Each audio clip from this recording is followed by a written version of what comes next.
Now we will start with filling of SSR profile. As institutions know, you will receive an auto-generated mail after your IIQA has been accepted and you start filling your SSR. Here, once you go to the portal, you have to click on Manage SSR, then click on Profile for SSR. Once you click on Profile for SSR, you can see there are three tabs on the right hand side. First one is Basic Information tab, then we have Academic Information tab and Evaluative Report of Departments. First, in the Basic Information section, the details of name, address, city and state and contacts for communication is taken from your IIQA. Status of the institution is taken from your IIQA. Then we have type of institution. Type of institution, you have to select whether it is a co-education for women or for men. Then you have to select by shift whether it is regular, day or evening. Then you have recognized minority institution. You have to select if your institution is recognized as a minority institution, yes or no. If you select as no, there will be no attachment required.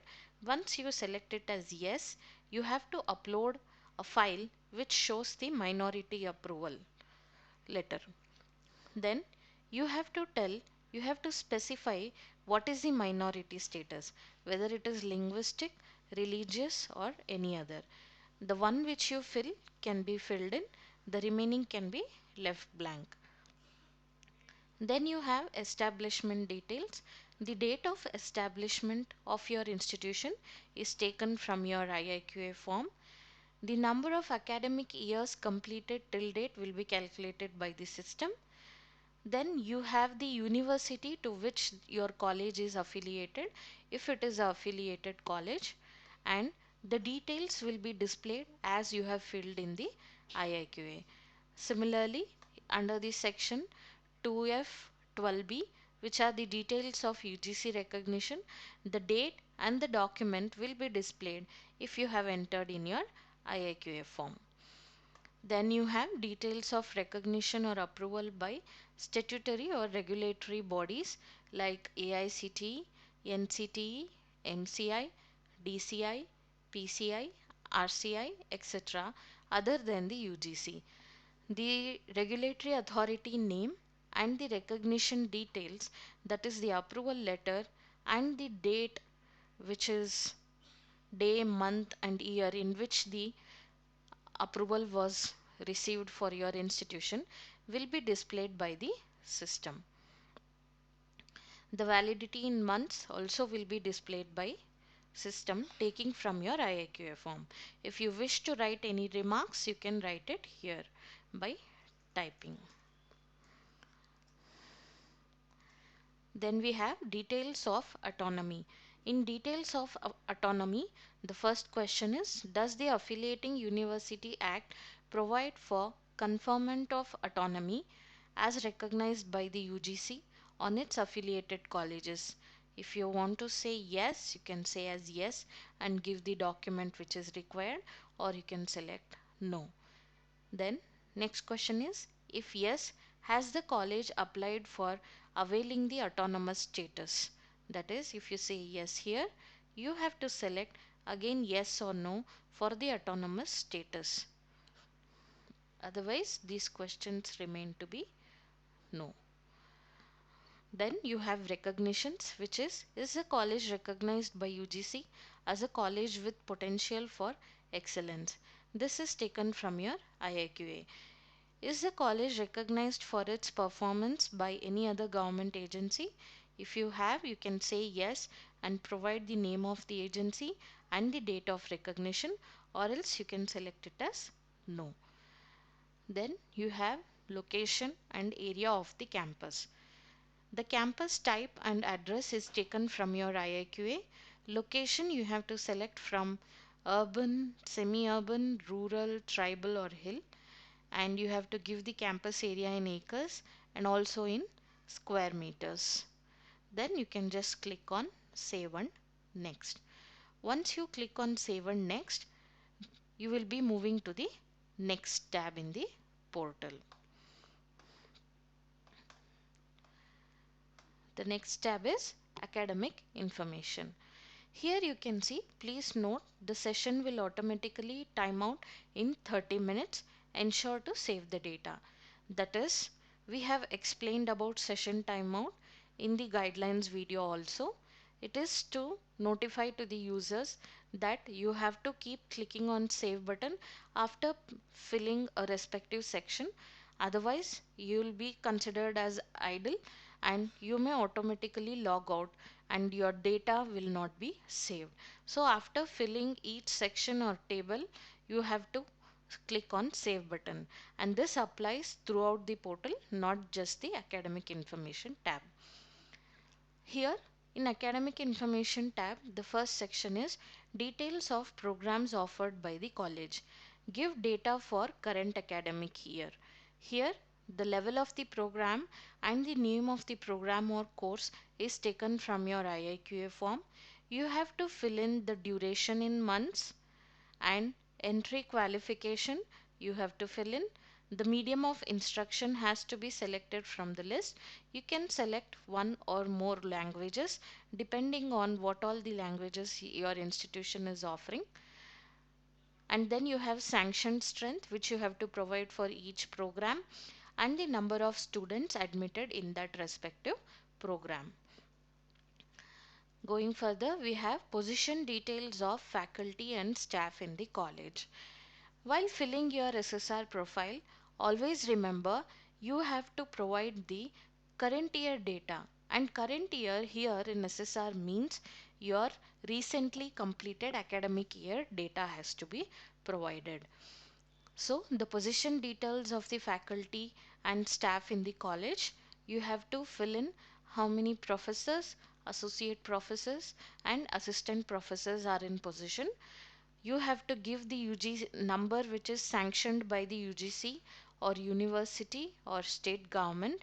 Enter the number accordingly in each category. If you don't have any, you can leave it 0. Then you have to give recruited, which is positions filled against the sanction post, and yet to recruit. Again, you can see the tooltip, which is number of vacant positions yet to be filled up against the sanction post. This is auto calculated by the system based on the numbers you enter. Then you have sanctioned by the management or society or other authorized bodies. Any institution or a college for whom the sanction post is not given by UGC or state government or university, it can be considered as a sanctioned post by management or society or other authorized bodies. You have to enter the numbers under the respective category. For example, you can enter this, and based on the numbers entered, the values in yet to recruit and the total recruit will be auto calculated. For example, here if I change this, you can see it is changed to 5. If I put it back to 1, this changes to 6. Similarly, it works for all the 3 categories.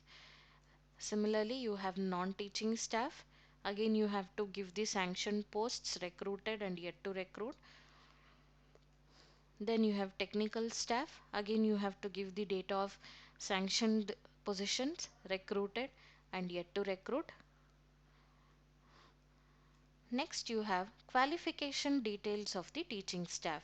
Here, if you just mouse over, you can see you have to consider highest qualification only for each teacher and do not recount for other qualifications.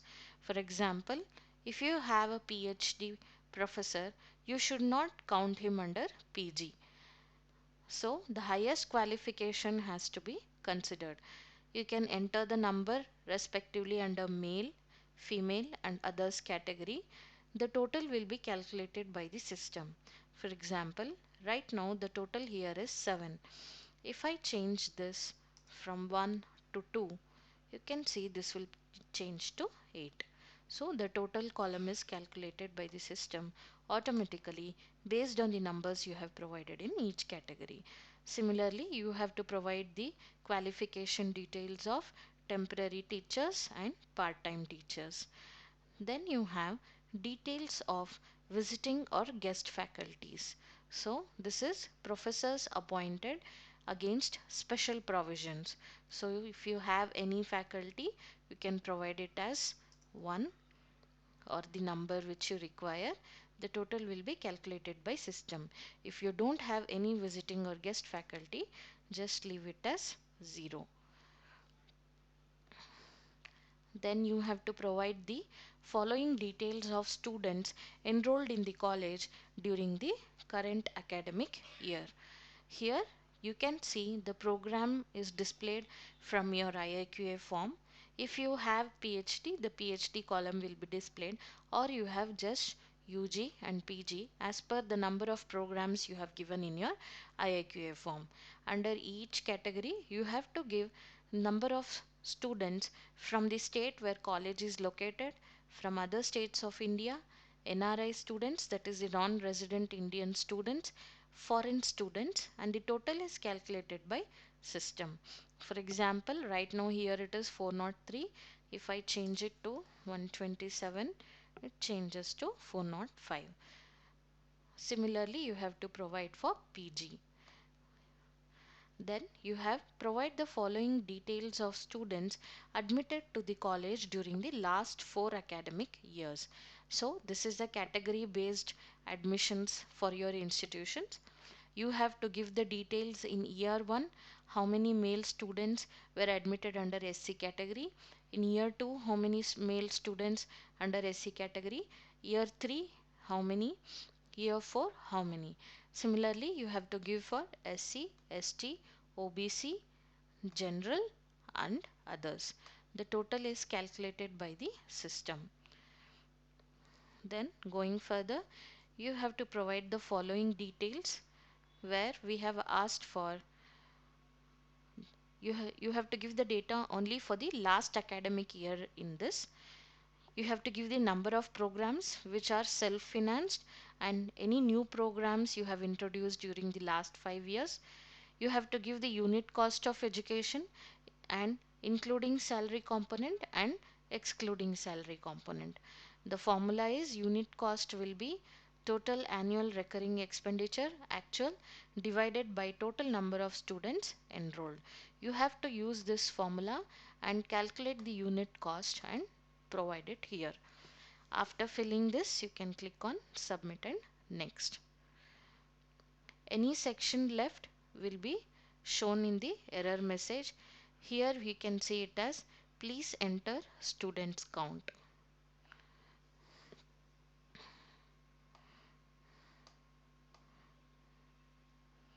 After completing this section, you can move ahead to evaluative report of departments, but this is not applicable for affiliated colleges. So here completes your SSR profile. So you can click on proceed to QIF.